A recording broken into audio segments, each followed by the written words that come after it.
안녕하십니까. 원포인트 레슨의 마이크 윤입니다. 벌써 2018년도도 9월이 다 되었습니다.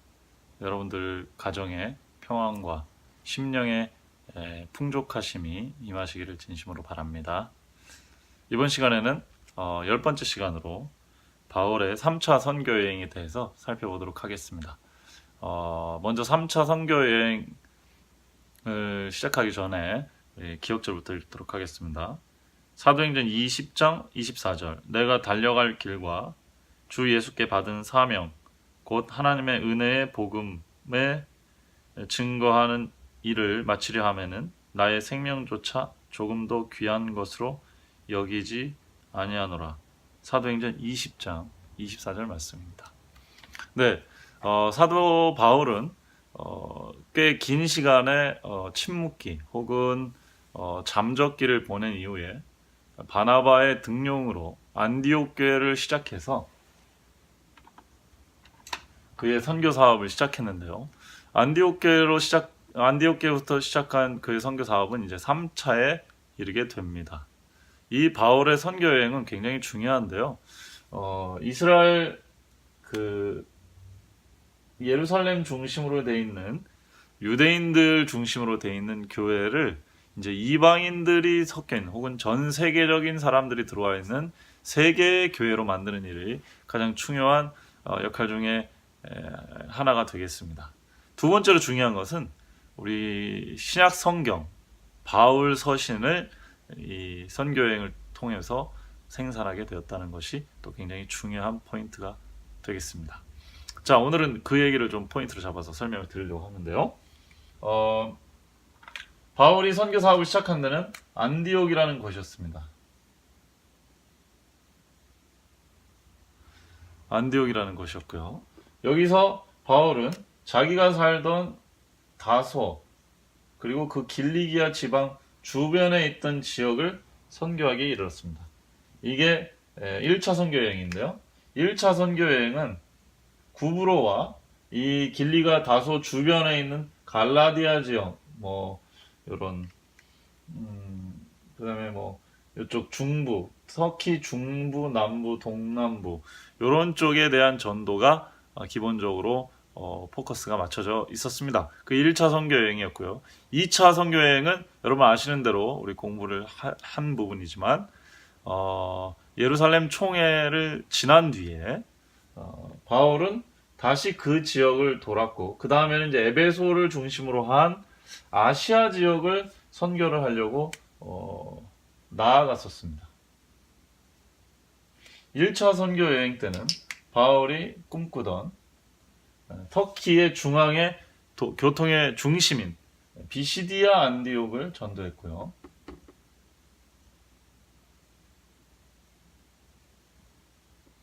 그 주변으로 해서 이고니온, 루스드라, 더베 이런 지역들을 전도했었죠. 자, 바울은 2차 때 그곳을 지나서 아시아 지역으로 나가겠습니다. 그리고 거기엔 굉장히 큰 도시 중에 하나인 아시아의 가장 큰 도시 중에 하나인 에베소 지역으로 나아가려고 했던 바울의 의도가 있었습니다. 그러나 하나님께서 막았죠. 이쪽으로 나가자 막았어요. 그래서 위로 올라갔더니 또 막았어요. 그래서 이쪽으로 나아가게 됩니다. 그게 바울의 2차 선교 여행이었습니다. 여기서 바울은 점프를 뛰어서 마게도니아 지역으로 넘어가게 되죠. 마게도니아 지역의 첫 성인 빌립보에서 전도를 하고 그 다음에 우리가 잘 아는 대로 데살로니가, 베레아, 그 다음에 아덴, 그 다음에 고린도 이런 식으로 마케도니아와 아가야 지방, 다시 말하면 마케도니아하고 에게 지역, 다 헬라 지역입니다. 그리스 지역을 전도를 하게 됐습니다. 바울은 여기서 2차 선교 여행에서 처음 바울 서신인 데살로니가 전후서를 기록하게 되는데요. 2차 선교 여행에서 이쪽 남쪽 아덴과 고린도에 왔을 때 데살로니가에서 급하게 박해를 피해서 내려왔거든요. 그래서 데살로니가 전서를 데살로니가 교회에 보냅니다. 디모데를 먼저 보낸 다음에 그 상황에 대해서 듣고 이렇게 쓰죠. 그게 데살로니가 전서입니다. 환란, 핍박을 소망으로 견디자고 하는 그런 종말론적 사상, 희망 이런 것이 데살로니가 전서에 담겨 있습니다. 그래서 바울이 굉장히 미안한 감정과 함께 동시에 굉장히 뭐랄까 자랑스럽게 여기고 뿌듯하게 여기는 힘을 북돋아주는 이제 그런 이야기들이 많이 기록이 되어 있고요. 그 다음에 바울이 이 종말론, 예수 그리스도가 곧 오시니까 재림하실 때 다 갚아주실 테니까 박해와 핍박을 좀 이겨내자, 희망을 가지자 이런 이야기들이 주로 나와 있습니다. 그 다음에 바로 데살로니가 후서를 이제 전하여서 쓸 수밖에 없게 되는데요. 왜냐하면 이 초대교회가 이렇게 약했습니다. 바울이 굉장히 오랫동안 사역을 하며 돌아다니는 데는 많지가 않기 때문에 복음을 전하고 씨를 뿌리고 정리를 하고 또 이렇게 돌아다니고 그렇게 하는 세월을 보냈기 때문에 편지만으로는 다 문제가 해결되지 않았어요. 데살로니가 교회의 문제가 환란과 핍박만 있는 게 아니라 신학적으로 유대인들처럼 기초가 단단하게 놓여 있는 것은 아니었기 때문에 바울이 예수 그리스도의 재림의 소망을 설명을 해도 또 오해하는 사람들이 나왔습니다. 그게 뭐냐면 시기파가 나온 거죠. 때를 정하는 사람들이 나온 겁니다. 그래서 바울이 그것에 대해서 건전한 재림신앙을 갖도록 권면을 하죠. 그렇게 하면서 바울은 2차 선교여행 마지막 부분에서 데살로니가에 보내는 편지, 전후서를 통해서 자신의 기독교 종말론에 대해서 정리를 하게 됩니다. 그래서 이것들은 마태복음 24장이라든지 등등에 이르는 누가복음 21장, 마가복음 13장 등등에 이르는 복음서의 종말론하고 상당히 유사한 어떤 흐름을 갖게 돼 있고요. 다니엘서하고도 연결되는 그런 모습을 보여주고 있습니다. 이렇게 함으로써 바울은 데살로니가 교회뿐만 아니라 초대교회에 생길 수 있는 예수님의 재림의 소망을 시기를 정해서 또 유혹받고 미혹되는 이런 문제에 대해서 어떤 방파제를 마련하는 그런 효과를 가져오게 되죠. 그리고서는 바울은 다시 안디옥으로 돌아옵니다. 그래서 안디옥에서 좀 있다가 다시 이 2차 때 개척한 1차와 2차 때 개척한 이 선교지를 누적적으로 돌면서 사역을 하는데 요번에는 2차 때는 1차, 2차 때 똑같이 갔던 거 똑같이 요번 3차 때는요 갔다가 2차 때 가고자 했지만 못 갔던 에베소 지역으로 아시아와 에베소 지역으로 넘어가서 사역을 하게 됩니다. 우리는 에베소에서 유명한 두란노 서원을 만들어가지고 두란노 서원에서 사역을 하게 되죠. 그래서 에베소 교회는 좀 상당히 오랫동안 바울이 목양을 하게 됩니다. 이 지역에서 이제 골로새 교회라든지 히에라볼리라든지 자주 등장은 안 하지만은 바울의 영향을 받은 사람들이 에바브로라든지 이런 사람들이 개척한 교회들도 아마 영향을 좀 주고 넘어갔던 것으로 나옵니다. 이게 바울의 이제 3차 여행이죠. 그래서 에베소에 가서 또 사역을 하면서 다른 터키에 있는 회당을 중심으로 이방인들까지 포섭하는 선교 전략을 바울이 하면서 특히 에베소에서는 정말 굉장히 열심히 사역한 게 나옵니다. 그게 이번 주 교과책 교과 공부 기억절에 나오는 이야기들이죠. 바울이 정말 3년 동안 밤낮 눈물로 각 사람을 권면하며 훈계하는 그런 사역을 했습니다. 나중에 돌아올 때 예루살렘으로 갈 때 바울이 자신의 운명을 이제 예고하면서 이 장로들하고 아주 눈물의 어떤 그런 이 작별하는 장면이 나오는데 그 이야기의 배경이 이제 에베소죠. 지금 뭐 터키에서 아주 유명한 관광지입니다. 바울은 여기서 고린도 전서를 고린도 교회 2차 선교 여행 때 그래도 상대적으로 오래 선교를 했던 고린도 교회의 문제를 접하고 또 편지를 쓰게 됩니다. 그게 고린도 전서고요. 고린도 교회의 문제는 한 5가지 정도 아주 굉장히 큰 문제들이 있었는데 분쟁, 그죠? 음란, 그다음에 음식, 그다음에 헌물, 그다음에 부활, 이런 아주 굉장히 현실적이고 구체적인 교회의 문제가 바울에게 들려왔습니다. 이 고린도 교회는 이 세속주의자 도덕적으로 굉장히 타락한 지역이었기 때문에 이런 문제들이 많이 생길 수밖에 없었습니다. 그래서 바울이 그것에 대해서 자기가 개척한 교회이기 때문에 답을 줘야 될 수밖에 없었죠. 그래서 고린도 전서를 써가지고 이 고린도 교인들에게 답을 주려고 했습니다. 그 다음에 에베소에서 사역을 마치고 다시 이쪽도 한번 다 돌아봐야 되겠다고서는 빌립보로부터 넘어가가지고 쫙 도는데 이쪽 위쪽 마케도니아 지방에 가서 고린도 후서를 쓸 수밖에는 없는 상황이 이르죠. 왜냐하면 이 부분에 대한 교회의 현실적인 문제에 대해서 고린도 교회에 대해서 이렇게 말씀을 증거하다 보니까 감정이 좀 상한 것 같아요. 그래서 바울이 이 교회와 화목하게 하는 그런 제스처를 취하면서 그 문제를 이렇게 너무 냉정하게 문제를 풀려고 했던 방식을 정리를 합니다. 물론 고린도전서가 중요한 것은 이 5가지 문제들에 대한 해답으로 예수 그리스도의 십자가를 제시했다는 것이죠. 각 문제마다 복음적으로 이 문제 해결에 접근을 했다는 게 바울의 신학의 굉장히 중요한 부분입니다. 예를 들어 분쟁 같은 경우도 누가 어느 파고 어느 파냐, 우리가 다 그리스도를 머리로 두고 그리스도를 기초로 둔 사람들이지. 음란 같은 문제도 신학적으로 풀어서 우리의 몸은 하나님의 거룩한 전이니 함부로 다루지 마라, 이런 식으로 얘기를 하고 있고요. 음식도 사랑으로 가려야 된다, 이런 얘기를 하고 있습니다. 부활은 그리스도교 사상의 아주 핵심적인 문제죠. 네, 이렇게 됐습니다. 그 다음에 이제 데살로니가에 대한 편지는 이미 썼었고요. 그래서 문제를 지나가고요. 그 다음에 이제 고린도 교회로 와가지고는 쭉 내려와서 3차 때 고린도에서 이 갈라디아 지역에서 흘러들어온 문제를 듣게 됩니다. 그래서 편지를 2가지를 썼다고 보통 보는데, 갈라디아 교회에서는 갈라디아서를 쓰겠죠. 갈라디아서는 복음에 관한 겁니다. 저번에도 말씀드렸지만 이 갈라디아서는 로마서랑 주제도 비슷하고요. 로마서 떴다가 나오는데 그 주제의 핵심은 믿음으로 말미암는 의인데, 더 정확히 말하면 누가 하나님의 백성이 될 수 있는가, 그 문제입니다.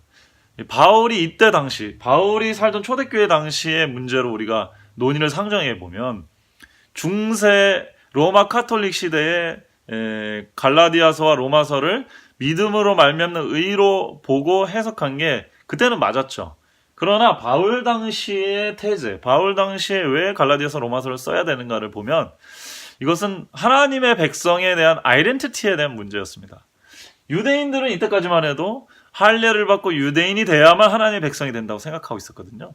근데 그리스도교라는 것은 할례를 받고 유대인이 된다고 하나님의 백성이 되는 게 아니라 예수 그리스도를 믿어서 성령을 받아야 그리스도인이 된다, 하나님의 백성이 된다, 이런 인식을 갖고 있었기 때문에 그렇습니다. 그래서 그 부분을 구약 성경과 신약 복음적으로 정립한 것이 갈라디아서 로마서고, 더 정확하게 말하면 갈라디아서가 갈라디아 교회에 생긴, 이미 사도행전 15장에 이미 몇 해 전에 이 복음 하나님의 백성이 되는 길은 할례나 이런 의문의 율법으로 되는 게 아니고 그리스도를 믿음으로 성령을 받음으로 하나님의 백성이 된다고 결의를 했음에도 불구하고 유대에 있는, 예루살렘에 있는 손할례당, 그죠? 유대인들이 와가지고 갈라디아 교인들을 괴롭혔단 말이죠. 그래서 갈라디아 교회에 대한 이런 레포트를 듣고 바울이 갈라디아 교회에 대해서 복음을 정리하는 글을 씁니다. 그리고 바울은 이미 에베소에 있을 때부터, 그죠? 고린도 전후서인가요?서부터 바울은 로마를 갈 생각을 이미 하고 있습니다. 왜냐하면 2차 선교여행 때 헬라 지역을 돌고 보니까 바로 아드리아 해만 건너면은 로마거든요. 로마는 전 세계의 수도입니다. 선교를 중심으로 생각하는 사람은 로마를 가고 싶지 않을 수가 없었겠죠. 그래서 로마서에 보면은 이 복음을 잘 정리해서 자기도 잘 소개하고 큰 무대로 진출하기 위해서 자기 자신을, 로마 교인들한테는 로마로 바울이 왜 가고 싶어 하냐, 로마를 기점으로 또 해서 서바나 스페인까지 가고 싶어 하는 마음이 로마서 15장에 나오거든요. 그러니까 바울이 로마서를 기록한 목적은 갈라디아서는 복음을 정립해서 초대교회 구원론을 정립한 거라면은 로마서는 그 구원론을 가지고 자기가 사역하는 그 사역의 메시지의 핵심을 가지고 로마 교인들을 설득해서 서바나로 갈 수 있는 사역의 팀을 꾸리고 그 후원금을 좀 마련하려고 하는 큰 프로젝트를 생각하고 로마서를 쓴 겁니다. 이렇게 보면 바울은 당대에 정말 대단한 인물이었다, 이렇게 생각을 할 수가 있겠죠. 그 다음에 여러분들 아시는 대로 4차 선교여행이라 할까요? 로마로 잡혀간 상황에서 4가지 바울 서신, 옥중 서신을 바울이 쓰게 됩니다. 첫 번째는 에베소서, 두 번째는 빌립보서, 세 번째는 골로새서, 네 번째는 빌레몬서입니다. 네. 각자 다 내용이 다 다릅니다. 에베소서는 정확히 말하면 교회론에 대해서 다루고 있습니다. 에베소 교회는 바울이 정말 애를 많이 쓴 교회죠. 그렇지만 거기에 갈라디아 지역에 쳐들어온 손할례당 같은 사람이 에베소에도 왔거든요. 이들하고 갈등이 심해지면서 사실은 바울이 잡혀서 가이사에게 호소하게 되고 로마까지 가게 된 거죠. 그 내용에 대해서 에베소서가 정리를 해주고 있는 책입니다. 그래서 유대인이든 헬라인이든 그리스도 안에서 우리는 다 하나다. 에베소 교인들이 바울에 대해서 굉장히 걱정했고요. 바울은 에베소의 그런 문제들에 대해서 걱정했습니다. 바울은 그 문제에 대해서 교회론을, 그리스도 중심의 교회론을 정립해서 편지를 보내줬습니다. 그 다음에 두 번째가 이제 유명한 게 빌립보서인데요. 빌립보 교회는 에바브로디도라는 사람을 통해서 감옥에 있는 바울에게 큰 재물을 보내줍니다. 바울이 그게 너무 기뻐서 그리스도 안에 교제와 그 기쁨에 대해서 이야기하고 있습니다. 우리가 되게 유명하게 아는 예수 그리스도의 어떤 겸손의 모습, 그것이 나온 게 이제 빌립보서인데, 그러한 모습을 우리가 서로 나누면서 서로 섬기면서 기쁨을 충만케 하자라고 하는 것이 바울의 메시지죠.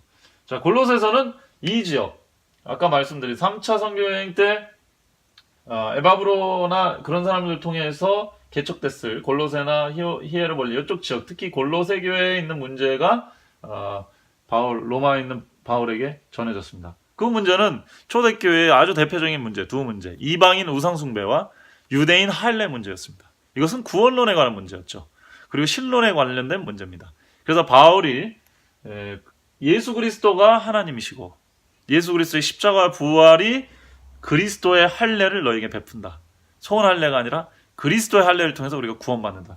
그것을 정립해 주고 있습니다. 그래서 우리가 잘 아는데 기독론이라고 하죠. 예수 그리스도에 관한 건데 특히 이방인들과 유대주의, 이 둘의 극단적인 문제를 해결하기 위해서 바울이 골로새서를 기록했습니다. 빌레몬서는 여러분 잘 아시는 대로 오네시모라는 종을 받아달라고 빌레몬에게 호소하는 그런 편지문이 되겠습니다.